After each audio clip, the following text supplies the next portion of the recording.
sure Stephen and Haikal also agree when I said that, it is a very different learning system when you are used to the Indonesian or Asian system, and then you came to the UK, you need to be more independent. They just provide reading lists, and then the rest you have to do your own research, go to either library or wherever you want to study. Don't you agree with me, guys, in this context? Yeah, I think I totally agree with that, I think. And in terms of the way they do exam assessment, they're not the best, right? But the fact that usually one module, they have one coursework and then one big exam at the end, give a lot of time for students on how to fish themselves rather than being spoon feed. And because a lot of my friends who have studied at Indonesian, even leading universities in PTN, they have so many exams almost every week, I suppose there are more to exams than in the university study experience, right? There are extracurricular activities, and in fact, most corporates these days and most companies, when they look into candidates, when they want to recruit, they would want to know beyond your academic degree. In the UK, there are first class, which is the top, and then 2-1, 2-2. Most would actually want a 2-1. So it's just like a checklist, whether you pass through or not. You should really try to get a 2-1, but if you get first, then fantastic. But beyond that, the most companies in the UK at least would want to see leadership qualities. What do they do at university besides studying? So studying is important, but there are so much more. Now, if you have exams every week, then how could you afford to do all of this leadership and extracurricular activities? Some people might want. Yeah, sort of transferable and soft skills. So ability to transfer or to put your academic skills and knowledge in the real world practice, if you like. Yeah. Right. Yeah. Okay. Is there any Haikal? I'm just curious about your advice. I mean, most of our audiences, they are not just from big cities like Jakarta, Surabaya, but also they came from small other cities in Indonesia. Is there any advice to encourage, let's say, bukan orang dari kota-kota besar, gitu ya, to study in the UK? Have you got any advice for them to motivate them, to support them? Yeah, sure. I mean, like, as someone who's coming from Bogor, right? So I think what really opened my mind earlier was when I was much younger, was that, application is only like 1 mail away, which I didn't notice back then. So it was very simple. It was I just I just photocopied my report, right? And then and that's it. And then filled a form, put into envelope, sent through DHL to Lancaster and to Manchester, and that's it. I think the barrier is actually within our own mindset. I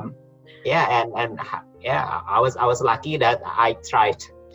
So I think the key here is just to give it a try. There is nothing to lose. If you don't get accepted, I believe in takdir as well, right?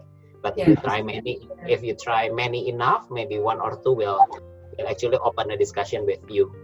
I think the point here is just in the past my years, I still had to send the physical documents. Maybe now, I don't know now, but you can send digitally and then just scan and that's it. So probably even easier. So I think just try. That's just my advice. If you don't try, you don't get. You never know.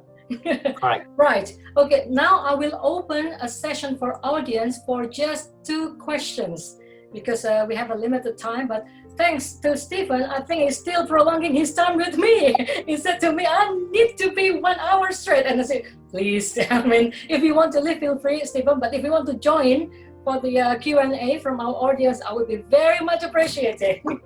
That's fine. I can stay for a couple of questions. Thank you. Yes, please. For your information, first we have Pak Profesor Agus Rubianto dari ITS. Kemudian, I just want to say hi to some of our audience.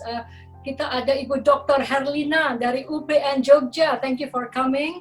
kemudian ada Pak Sofan, ada Pak Andiko, ada Putri Sari. Putri, next in 2 weeks time is gonna be yours, okay? So get ready. Right, is there any questions that we can accommodate? Pak Johnny, as the CEO of Unimatrix, you've been, observing this interview. Have you got any questions in your mind, please, for our fantastic lineup speakers today? Okay, basically, I would like to point the typical questions that many audience or many students always ask, like what I got also in my WhatsApps. The study in UK is expensive, so compared to, for example, in Germany, but there are also the problem that people try to get the scholarships. I think this question is very relevant to Pak Roni, for example, that there must be students from from the West Java, or maybe also from Professor Agus Rubianto. There are students from East Java would like to get the scholarships or funding to study in UK. I think it's just a general questions, and I hope that people or you can help us to address this question. That's all from me. Feel free to answer either Faita, Haikal, or Stephen. I mean, all of three of you, you've got funding from your parents, which is investment from their perspective. And also, just by the way that this in Q&A, I think it's also okay to have this discussion in bahasa Indonesia. Ya, tidak apa-apa. Silakan. Mungkin dari Fahita dulu, saya persilahkan. Okay, so your concern is that it's expensive. Yeah. Mahal. So regarding to expenses, I would say, okay, bahasa Indonesia ya. Okay. Ya, silakan. Okay, so at the time, that was like 12 years ago. Saya mau masuk universitas. Ketika itu, memang saya selalu memutuskan saya mau ke Inggris dari dulu. Yeah. Tidak ada option lain. Kenapa?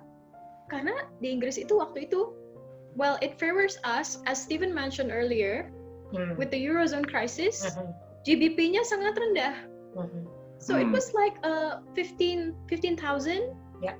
And it was actually at one point it was so low. It was actually 13,000 per pound. Yeah. 13,000 rupiah per pound. Yeah. So that time I actually felt like, oh my God, this actually favors international students like us. Yeah. Kenapa? And it only takes 3 years to complete my degree. I got an offer from the University of Melbourne in Australia. You get an honors degree over there. They allow you to get an honors degree in 4 years' time. Of course, you spend a lot more in Australia than you do in the UK. 3 years with honors, I think it's worth it. And about the masters, you can finish your masters in a year, which is an investment. And investment doesn't always have to be education-wise. It's the relationships you make. It's the people you meet. The networks, it's the experience that shapes you, who you are, and you'll carry that forever. I had the opportunity to meet some really great people like Haikal and Stephen, of course, who are my friends. I got a lot of opportunity to meet amazing people who are now working in like really good companies. Of course, they have really good careers and lifelong friendships that you've developed throughout the years. So I think you cannot just measure that in terms of expenses or money. Betul sekali. That's it for me. Sangat wise sekali Mbak Fahita ini. Yeah. Mas, Pak Blangkon, ini pesan dari Pak Blangkon gimana? I think untuk bahasa Indonesia. Jadi kalau dibilang mahal, ya jelas mahal. Kalau dia selalu dirupiahkan, everything kalau dirupiahkan jelas mahal. Apalagi kayak makan kali 4 pounds. I don't know sekarang ya, tapi dulu 4 pounds, dan berarti 60.000. Kalau kita bilang ke teman kita yang kuliah di UGM, sekali makan 60.000 menjeritlah mereka, ya kan? Jadi ya jelas itu mahal. Tapi ketika waktu itu, makanya saya milih untuk kuliah di Lancaster adalah karena mereka yang paling berani nawarin saya berseri 50% of my tuition. Jadi I got 50% off directly from International Study Center. Dan kalau dirupiahkan back then, maaf nih, kadang-kadang kalau mau daftar ke PTN, lewat jalur yang bukan yang lewat SNMPTN dulu istilahnya, kan berarti masih kadang-kadang masih ada fluktuasi antara dapat uang pangkalnya berapa kan. Nah, so I didn't saya nggak ngambil risk itu, dan kayaknya 4 tahun, 1 tahun foundation 3 tahun, ditambah juga pengalamannya, bisa kuliah di luar negeri, waktu itu juga masih agak jarang. Jadi sama seperti yang Fahita bilang, kalau dirupiahkan ya emang jelas mahal, apalagi dibanding-bandingin kalau langsung di convert. Tapi kalau dirasa pengalamannya, kualitas pendidikannya, akses ke jurnal dan segala macamnya, worth every penny.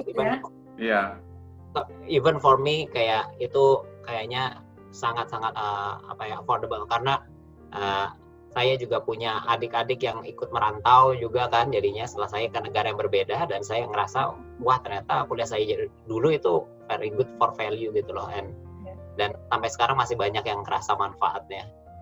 Dari dulu baik akademik maupun non akademik. So, mungkin menambahkan saja Desi kalau boleh.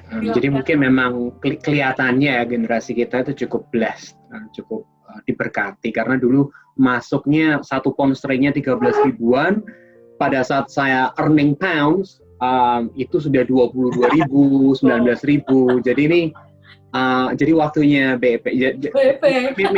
Maybe one thing that I wanna, perhaps another angle ya, mungkin kalau parents yang di sini atau orang-orang yang mau memutuskan menguliahkan anaknya dalam negeri atau luar negeri, itu ada break even point-nya juga yang bisa di-consider. Maksudnya ya mungkin bisa bunyinya M ya, kayak miliar begitu kalau menyekolahkan putra atau putri ke luar negeri. Tapi the question, kalau misalkan seperti teman-teman yang kerja sudah di professional hubs kita, rata-rata mereka bisa break even dalam 1,5 tahun. Jadi mereka bisa recoup all of those years of investment dalam 1,5 tahun saja. Wow. Dan plus dari sana mereka trajectory-nya sudah luar biasa ya, jujur saja saya bilang.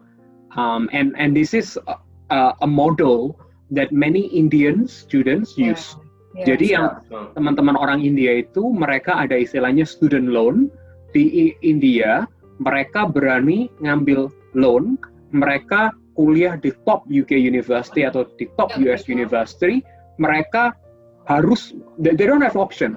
Mereka harus bayar utang itu, tapi mereka bakal kerja di top corporates, dan mereka akan bayar loan itu. And what happens is a poverty alleviation. One of the reason many corporates di Fortune 500 banyak sekali orang-orang India. Bahkan di Google, di Microsoft, sekarang grup CEO-nya mereka adalah orang India. Gitu kan. It's just an example. Tapi kalau scholarship route juga sekarang makin banyak ya. Evening dari UK, dari LPDP juga katanya UK one of the number one top priority, karena mereka bisa jalan-jalan juga, atau Harry Potter fan begitu ya. It's just opens up, I think. Nggak cuma hanya orang-orang yang memiliki self funding saja, tetapi juga scholarship funded juga. Dan saya setuju apa yang dikatakan Stephen, misalnya high risk, high earnings, itu juga merupakan ya investment juga. Kemudian yang dikatakan Pak Blangkon ya, bursary. Nah di UK itu tiap-tiap university Anda harus rajin-rajin melihat itu ada bursary-nya masing-masing, dan itu tidak bisa diglobalisasikan. Jadi step pertama yang Anda lakukan pasti pencarian minat dan bakat. Nah dalam hal ini Fahita masih bingung tadi. Nah kalau saya boleh bilang, saat ini itulah Unimatrix hadir. Jadi kalau Anda masih bingung, aduh saya uang udah ada, Inggris udah agak IELTS-nya, tapi where should I have to go? Saya minatnya banyak gitu. Nah, kita memberikan service juga untuk mentoring. Jadi mentoring scheme kita mulai dari Anda menemukan minat sampai pemilihan universitas dan subjek. Nah, dari situ kita bisa melihat, siapa tahu kalau Anda bayar tuition fee-nya full, Anda dapat diskon, biasanya 10%, 15%, atau yang kayak Pak Blanca 50% ya. Baik, Yep. Lucky enough to get 50%. 50 ya, lumayan lah. Yang penting dapat diskon. By the way, diskon juga bahasa Belanda loh ya. We kunnen Nederlands spreken. Itu volgende week itu kita Holland spreken. Nah, Jadi saya ingin memberikan informasi mengapa kita mengadakan series dari Unimatrix ini. Kita mulai dari yang basic dulu, mulai dari SMA sampai undergrad, kemudian postgrad. Nah, Anda harus tahu di UK itu ada Russell Group University, kemudian juga ada mantan istilahnya dulu Polytechnic University. Nah, mereka mempunyai chance yang lebih bagus juga. IELTS-nya nggak tinggi-tinggi amat. Misalnya kayak Northumbria itu saya lihat IELTS-nya masih 6. Sedangkan yang lain kalau Russell Group at least 6,5 atau 7. Kemudian untuk IELTS preparation, saya melihat audiens kita yang daftar rata-rata masih belum mempunyai IELTS. Nah, Unimatrix akan memperkenalkan kita mempunyai kursus bahasa Inggris kurang lebih nanti insya Allah bulan September. Itu bahasa Inggrisnya ada 3 pilihan, IELTS preparation, kemudian academic English. Nah, si Stephen kan bilang academic English itu sulit-sulit gampang ya Stephen ya, nulis coursework gitu ya. Kemudian presentasi lah, dirimu udah jago melalui debate-debate gitu ya. Tapi academic English, particularly in writing, itu tidak sama dengan kita menulis surat cinta atau surat lamaran atau business English gitu ya. Nah, itu kita juga sediakan ada academic English dan juga ada general sama business English. Itu yang akan saya pandu dengan tim Unimatrix yang ada di Eropa. Nah, ini kita mulai mendekati, sebentar, saya melihat message ada satu pesan. Apa ada pertanyaan lagi, Pak Bos? Boleh saya komentar aja. Oke, Bapak Profesor, iya silakan. Orang ITS nih, bonek kita, monggo. Enggak, ini saya menarik dengan Mas Haikal tadi dengan belangkon. Saya pakai ini, saya udeng langsung. Nah, namanya itu Jawa Timurnya, tapi doslanya masih ada di sebelah sini. Ya, Adidas. Saya menarik ini tadi mulai dari Mas Steven ini yang asli arek Surabaya, kemudian Mas Haikal ini walaupun Bogor tapi kayaknya bahasa Jawanya bagus gitu. Apalagi Mas Dokter ini dari Unimatrix Mas Joni sendiri nih kalau di Berlin biasanya saya panggil dengan Mas Dokter sama Mbak Desi, nah yang luar biasa ini yang kita sering ketemu di diaspora. Kemudian Mbak Fahita tadi performanya luar biasa ini. Ini saya merasa bersyukur ini saya diundang oleh Mas Dokter ini, saya panggil Mas Joni Setiawan. Nah, saya seringkali juga ingin sharing saja bahwa sekarang ini Mas Menteri kan punya program ya Merdeka Belajar begitu ya, bahwa nantinya bahwa perguruan tinggi Indonesia itu diminta untuk bisa kerjasama dengan universitas di luar negeri ya. Kemudian di samping itu memang dengan Merdeka Belajar ini kampus-kampus di Indonesia itu supaya bisa bekerja sama dengan industri. Tentu saja kemampuan kerjasama ini kalau kita di luar negeri memang sudah biasa gitu ya. Tetapi di Indonesia ini kan ya kita tahu bahwa Indonesia adalah negara berkembang. Tapi saya selalu yakin sangat optimis dengan negara kita. Dan saya menarik sekali tadi Mbak Desi, ternyata bahwa nanti ada semacam academic English gitu ya. Ada khusus ya untuk Unimatrix. Kebetulan selain saya di guru besar di ITS ini, saya kan ketua komite sekolah di SMA Komplek, di SMA Negeri 2 Surabaya. Dan oleh sebab itu saya terima kasih sekali diundang oleh Mas Dokter ini untuk bergabung di Unimatrix. Nanti info-info yang ada ini akan saya berikan. Tentu saja memang salah satu yang saya catat ini tadi yaitu dari Mas Steven itu, the power of kepepet gitu ya. Ketika kita sama ketika saya ke Jerman itu saya nggak bisa bahasa Jerman gitu.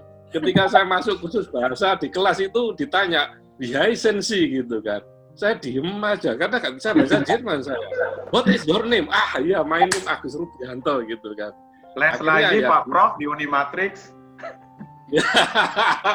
Iya, artinya apa? Bahwa saya garis bawahi semuanya tadi dari Mas Steven, Mas Haikal, Mbak Fahita, Mbak Desi. Artinya apa? Yaitu kebonekan nih kalau saya bahasanya arek Surabaya itu ya, ketekatan untuk maju. Saya juga ingat itu bagaimana Mas Joni di di Freiburg itu kayak Cuaita Heimatnya di Freiburg itu ya. Desa kedua di sana. Demikian pula kami di sini yang semula artinya apa bahwa tekad dan saya yakin kok orang Indonesia itu cerdas-cerdas itu. Dan sekarang kita lihat bahwa keadaan ekonomi dan dunia ya, semua kita lihat dengan COVID-19 ini tidak hanya di Indonesia. Ini saya melihat ini rekan-rekan kami yang di Jepang terutama, itu mereka punya universitas banyak semua, tetapi tidak punya mahasiswa master sama doktornya. Oleh sebab itu sekarang kalau kita kerjasama dengan Jepang, ini kebetulan di Jepang itu ya, kita bisa saling levelnya sama lah. Anda butuh mahasiswa S2, S3, kami punya gitu kan. Dan ini bagaimana kerjasama yang lebih lebih humanis lah. Ya demikian pula dengan di Jerman ya, kita sudah lama. Kalau Jerman ini kalau sudah kita itu bekerja sama sampai 15 tahun, 20 tahun. Tapi menarik ini, hari ini saya dapat pelajaran dari UK ini. Apalagi Mbak Desi ini alumni UK, kemudian Mas Haikal. Memang kalau bahasa Jawa itu jer basuku powo beo. Ya, kalau kita itu mau invest sesuatu, memang kadang kita nggak dihitung secara kapital itu, semacam Mas Haikal itu ya, bahwa ada budaya, kemudian disiplin, seperti tadi itu Mbak Fahita, kemudian Mas Steven Mas Steven itu the power of kepepet, walaupun IELTS-nya itu 6,5 sekian, tapi kalau dengan bonek ya akhirnya lulus ya. Artinya bahwa ini kisah sukses kayak begini ini harus diceritakan ini ya. Bahwa memang ke UK itu bayarnya pound sterling. Sama saja ketika hitung-hitungannya itu rawan setan itu, bayarnya rawan setan itu sekitar. Agus, I think you're on mute. Pak Prof. Rubianto, I think you're on mute. He's too excited too, Stephen. Mic-nya dibuka Pak Prof. Udah? Maaf ya. Jadi artinya bahwa ketika kita itu ke UK misalkan dengan pound sterling dengan mahal, tetapi memang berikutnya tadi break even point-nya ketika 1 tahun 2 tahun bekerja di sana ini sangat menarik. Dan ini memang teman-teman kita dari India ini lebih bonek lagi daripada kita. Mereka, saya juga sama, punya teman dari India yang ke Jerman itu ya bonek aja. Sudah nggak bisa bahasa Jerman, bahasa Inggrisnya juga nggak jelas gitu kan. Tetapi ya mau maju saja. Oleh sebab itu mungkin kisah sukses dari Mas Haikal, Mas Steven, kemudian Mbak Fahita ini, apalagi Mbak Desi ini. Saya itu kalau lihat Mbak Desi itu isinya semangat tuh, kepingin bahasa Inggris lagi gitu. Ya, terima kasih Pak Prof atas remark-nya. Fantastik. Saya lupa menyebutkan kalau misalnya kita di Inggris, kita juga bisa mengambil part-time work ya.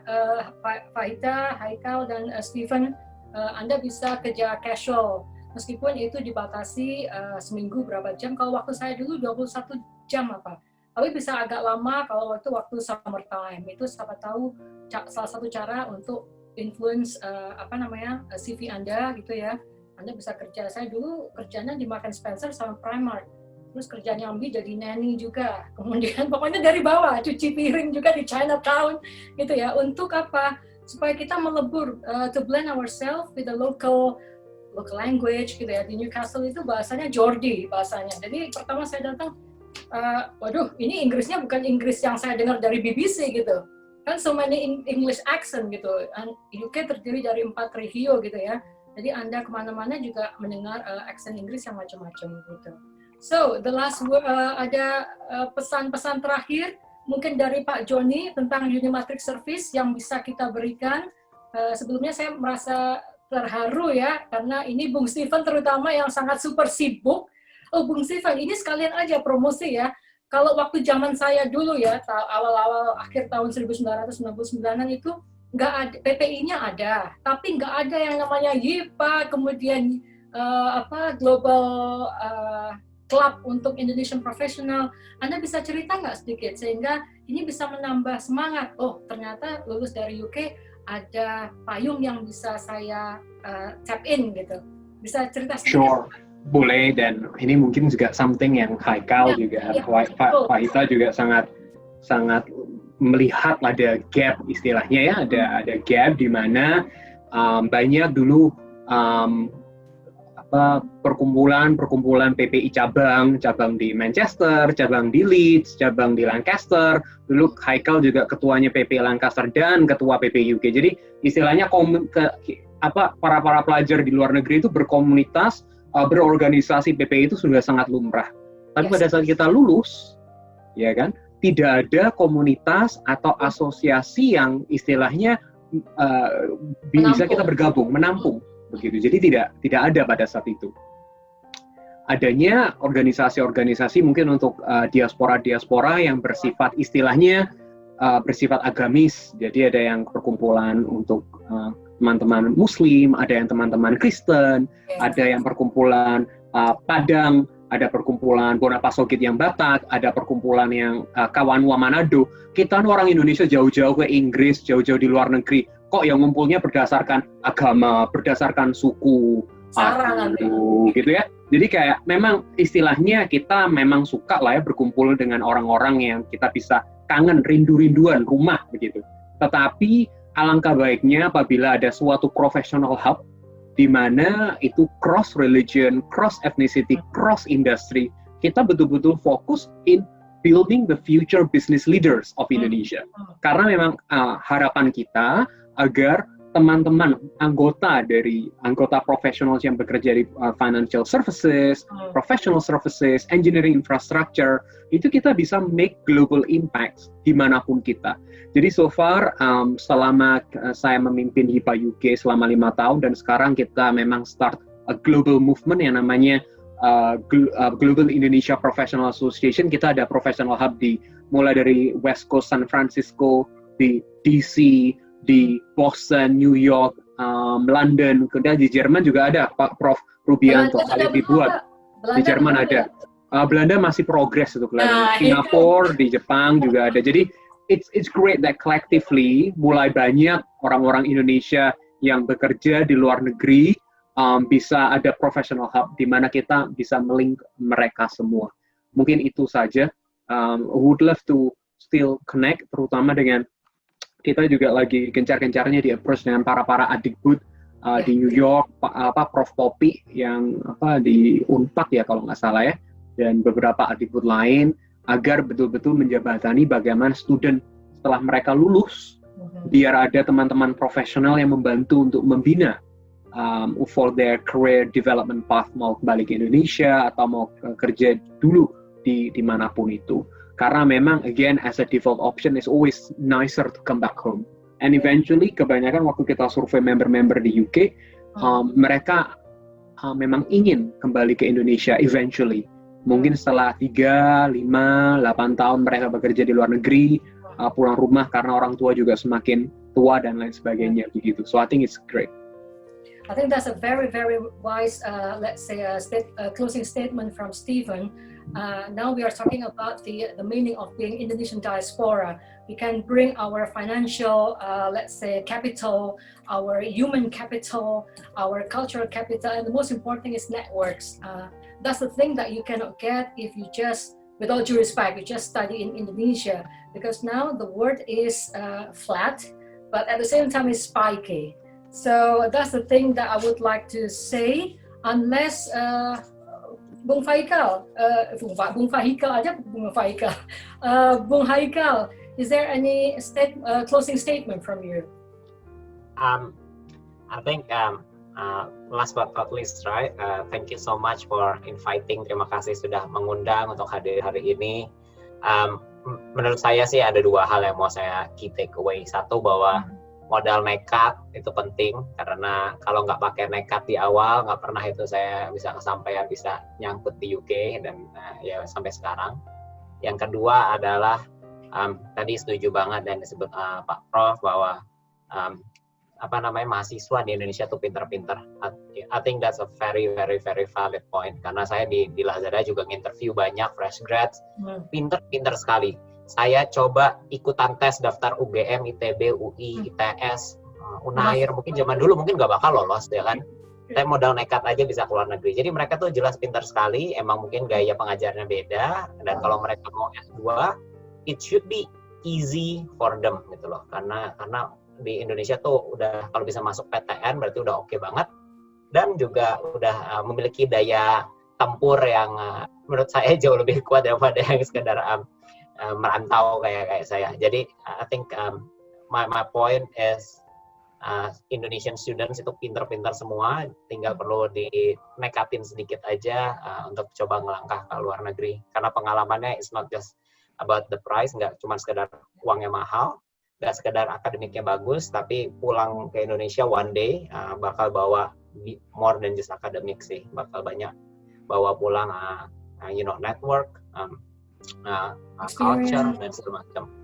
I think that's it from my side, Bu. Thank you very much. Fantastic closing statement from Pak Bos Haikal. And I just want to mention we are going to have another series in 2 weeks' time, and it's not on Thursday. Bear in mind, it's going to be on Friday, and the date is 21st of August. Still the same time, jam 7 PM waktu Indonesia Barat, jam 2 waktu European time, and jam 1 British time.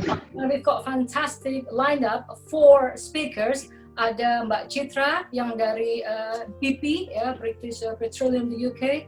Ada Fadli Gunawan yang bekerja di Adidas Group Europe. Kemudian ada Mbak Putri yang saat ini juga hadir, ya, yang sekarang bekerja di Zurich, Indonesia. Dan ada Mbak Dirata yang bekerja di JD. Dan ini temanya adalah hybrid study in overseas. And we move forward from SMU to undergrad to now we are focusing on undergrad to postgrad. Jadi semuanya ini udah S1, S2, dan dia tidak hanya di UK atau Netherlands tapi juga other countries. That's why we call it as a hybrid study in overseas. And for those who have registered to join our Zoom series, you will get a virtual goodie bag from us.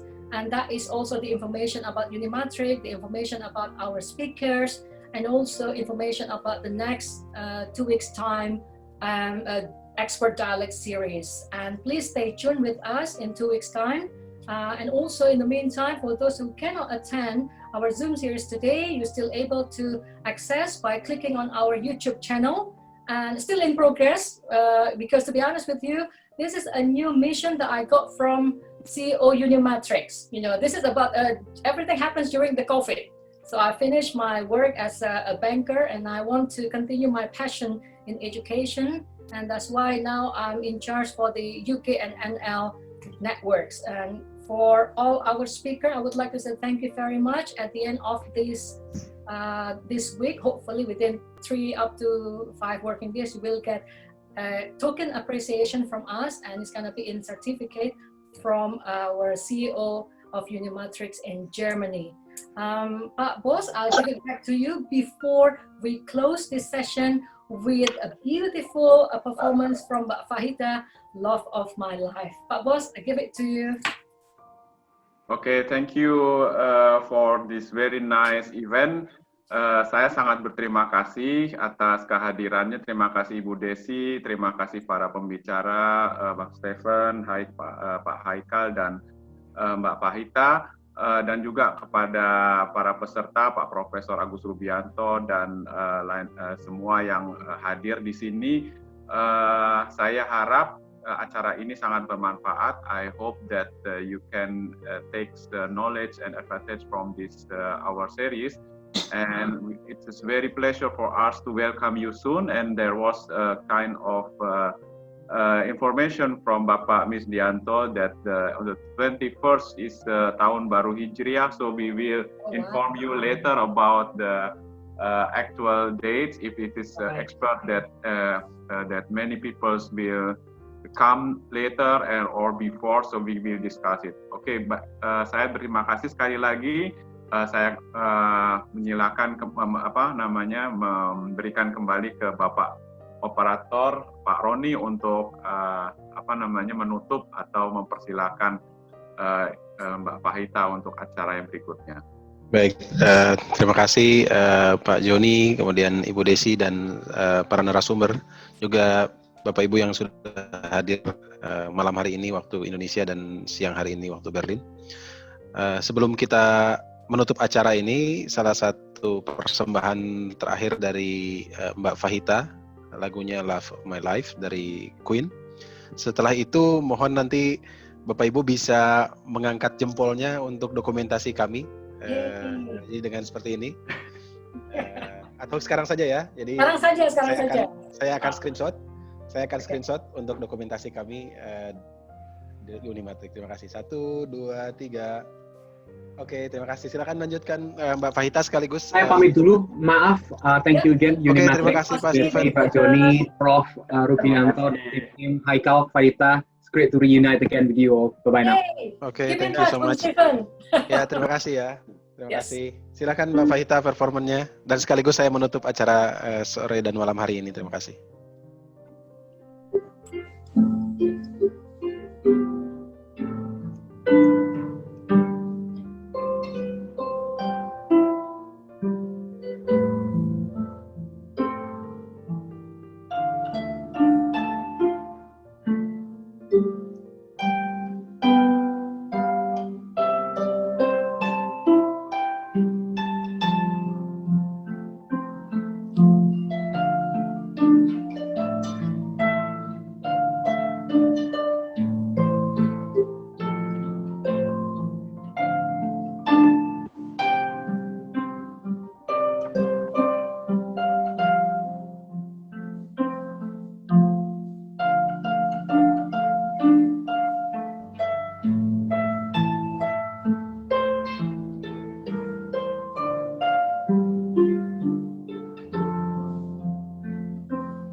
Terima kasih Mbak Fahita. Thank you. Sampai bertemu kembali teman-teman di pertemuan selanjutnya. Terima kasih. Selamat malam, selamat beristirahat. Cheers. Terima kasih. Cheers. Cheers. Terima kasih semuanya. Assalamualaikum. Waalaikumsalam Prof. Terima kasih Prof Ruby. Terima kasih semua Bapak Ibu.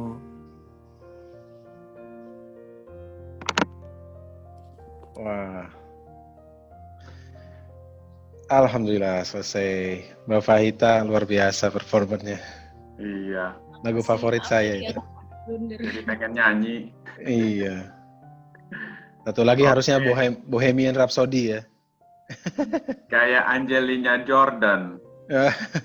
Siapa yang, itu? American Got Talent itu. Oke. Ya. Ya.